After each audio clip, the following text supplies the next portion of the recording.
अस्सलाम वालेकुम फ्रेंड्स, कैसे आप सब। उम्मीद है सब ठीक ठाक होंगे, खैरियत से होंगे। आज आपकी खिदमत में फिर से एक नया डिज़ाइन लेके आई हूँ दामन का, जो कि आप अपने रेगुलर वेयर ड्रेस पे भी बना सकते हैं और इसके अलावा ईद आने वाली तो ईद वेयर ड्रेस पे भी बना सकते हैं।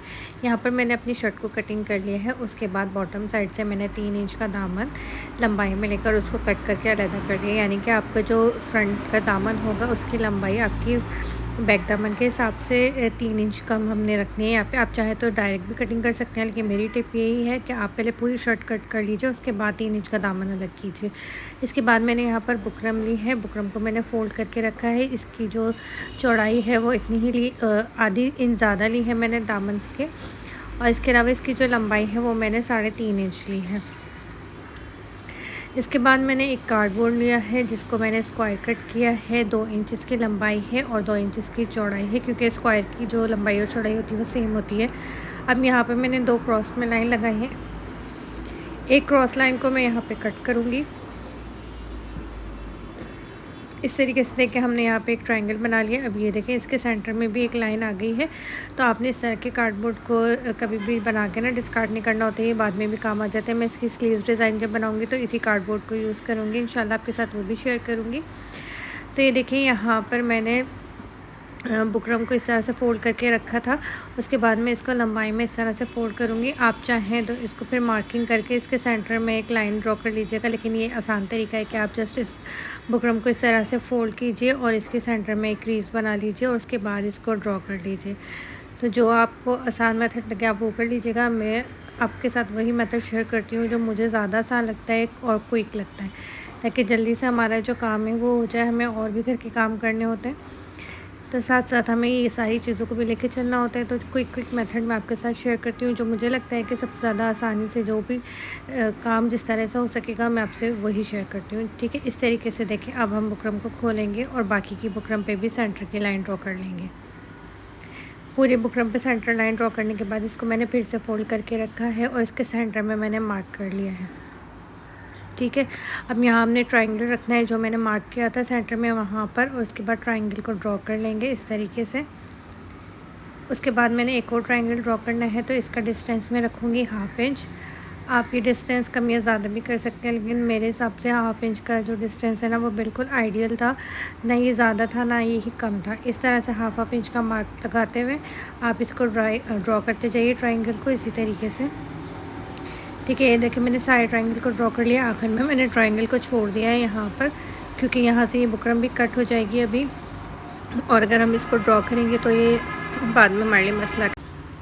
1 बाय 1 अब हम इस तरीके से दूसरी साइड के ऊपर भी बनाएंगे। और ये देखें इसकी डायरेक्शन अब मैंने ट्रायंगल की चेंज कर ली है, क्योंकि जितने भी ट्रायंगल हैं उनको हमने सबको एक ही डायरेक्शन में रखना है। तो इसलिए हम जो है पूरी स्ट्रिप के ऊपर इस तरह की स्ट्रिप को खोलकर सारे ट्रायंगल को ड्रॉ करेंगे। डबल फोल्ड करके इसको हम ड्रॉ नहीं कर सकते। तो देखिए सारे ट्रायंगल मैंने यहाँ पर ड्रॉ कर लिए हैं 1/2 इंच के डिस्टेंस से। अब इन ट्रायंगल को कट करने का भी मैं आपके साथ बहुत ही इजी मेथड शेयर करती हूँ। तो देखिए यहाँ पर आपने इस तरह से लंबाई में अपनी बुकरम को फ़ोल्ड करना है और इस ट्रायंगल को इजीली यहाँ पे कट कर लेना है। तो जैसे कि मैंने आपसे कहा था कि मेरी कोशिश होती है कि मैं आपके साथ बहुत ही ईजी मेथड के साथ हर काम को करने का तरीका बता सकूँ, ताकि कोई काम हो सके और जल्दी से हमारे जो भी काम है वो ख़त्म हो जाए और इसमें जो नीटनेस है वो बरकरार रहे। ठीक है, जल्दी जल्दी काम करने का मतलब ये नहीं होता है कि आपने जो है वो काम को ख़राब कर देना है। तो देखिए सारे ट्रायंगल्स मेरे कट गए हैं। अब ये मैं शर्ट के दामन पे बैक साइड पे मैं इसको पेस्ट करूँगी। 1/2 इंच का मार्जिन मैंने नीचे की तरफ से छोड़ दिया है। और अब ये देखिए शर्ट की जो कपड़ा है उसको हमने किस तरीके से कट करना है आप ये देख लीजिए। यहाँ पर पहले मैंने सेंटर में कट लगा है, उसके बाद इस कट को मैं तीनों कॉर्नर्स की तरफ लेके गई हूँ। अब ये जो कपड़ा है इसको हम यहाँ पर पीछे की तरफ इस तरह से पेस्ट करेंगे और इसके ऊपर आयरन से इसको प्रेस कर देंगे।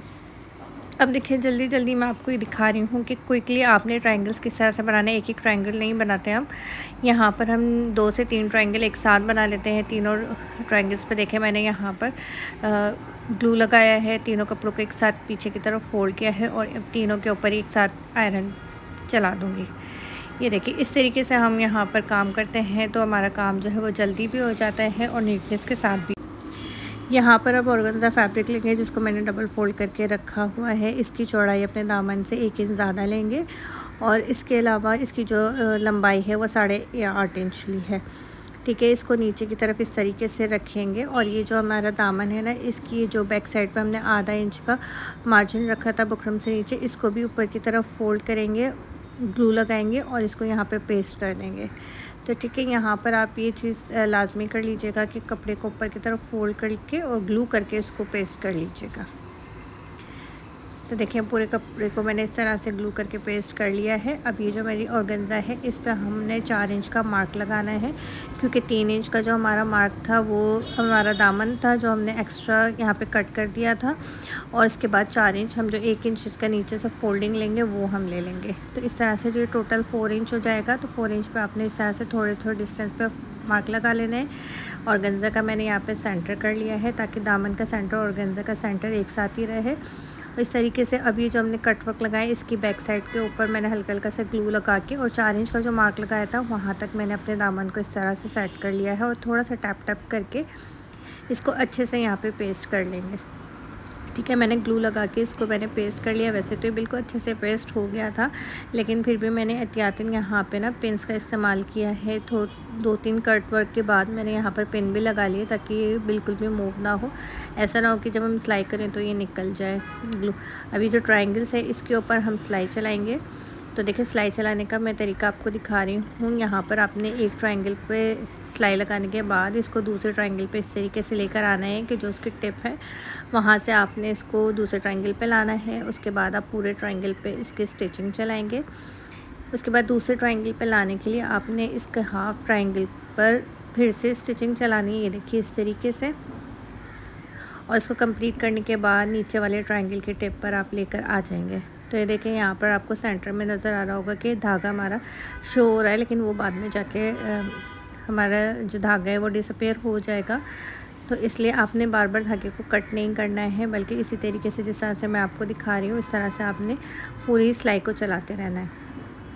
और ये जो आप सिलाई ओवरलैप करेंगे एक दूसरे के ऊपर, तो इसको लाजमी आपने इस तरह से नीटनेस के साथ ओवरलैप करना है कि बिल्कुल भी आपकी सिलाई जो है वो डबल डबल नज़र ना आए। और मैचिंग का धागा आपने लाजमी लेना है।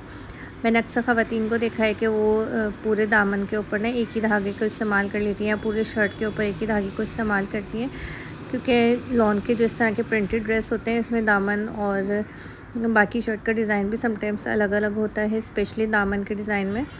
तो यहाँ पर भी आप देखें कि यहाँ पर मैं ब्लैक कलर का थ्रेड यूज़ कर रही हूँ, जबकि शर्ट जो है मेरी वो येलो कलर में है। तो आपने भी इस चीज़ का ख्याल रखना है, जब भी आपने काम करना है तो इन सब छोटी छोटी चीज़ों का ख्याल रखिए।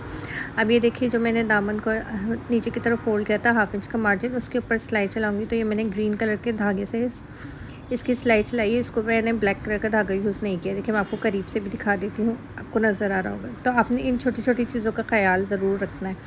अब ऑर्गेन्जा को या तो आप बैक साइड पे इस तरह से फ़ोल्ड करके इसको तुरपाई कर लीजिए, या फिर आप इसको ओवरलॉक करवा लीजिए। अब ये दामन की लेस मैं आपको दिखा रही हूँ जिसके ऊपर जंजीर लगी हुई है। तो ये जो है हमारी हैंड स्टिच होगी बाद में। ठीक है, इस तरह से दामन पे अब मैंने यहाँ पे 3 इंच का मार्क लगाना है। जितना हमारा दामन हमने कट किया था यहाँ पर उतना ही दामन हम रखेंगे।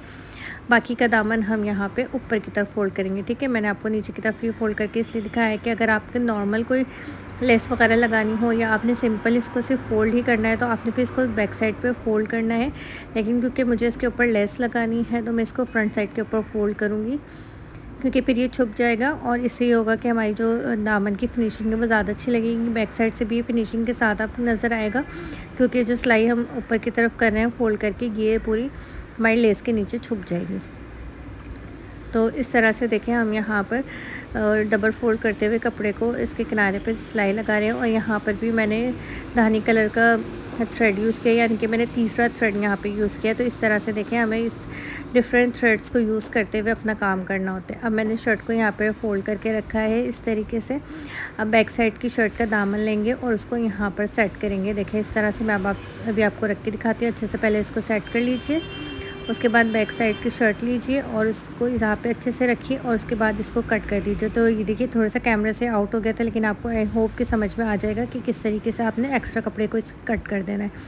तो इस तरह से कट करेंगे तो बिल्कुल आपके जो फ्रंट बैक का दामन है ना, उसकी जो शेप है बिल्कुल एक जैसी आ जाएगी।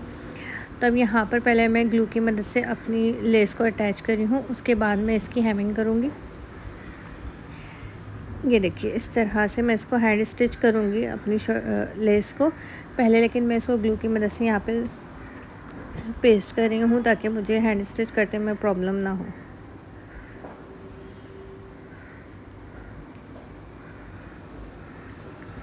लेकिन अगर आपने नॉर्मल लेस लगानी है तो फिर आप जो है इसको ईज़िली यहाँ पर जो है सिलाई की मदद से ही स्टिच कर सकते हैं। अब ये देखिए मेरे पास एक लेस है फ्लावर वाली, उसमें से मैंने फ्लावर्स कट किए हैं और इन फ्लावर्स को मैं ट्रायंगल्स के बीच में इस तरह से लगा रही हूँ। तो जो मैंने आपसे कहा था कि इसकी सिलाई छुप जाएगी, वो इसी तरीके से देखिए फ्लावर्स के नीचे यहाँ पर हाइड हो गई है। और इस तरह से देखिए हमारा दामन का डिज़ाइन बनकर रेडी हो गया है। आई होप कि आपको आज की वीडियो अच्छी लगी होगी। वीडियो अच्छी लगी हो तो लाइक ज़रूर कीजिएगा। मेरे चैनल पर नए हैं, वजह क्रिएशन को अभी तक सब्सक्राइब नहीं किया है तो जल्दी से मेरे चैनल को भी सब्सक्राइब कर लीजिए। बेल नोटिफिकेशन को ज़रूर प्रेस कीजिएगा ताकि मेरे आने वाली नई वीडियो का नोटिफिकेशन आपको मिल सके। Thank you for watching. अल्लाह हाफिज़।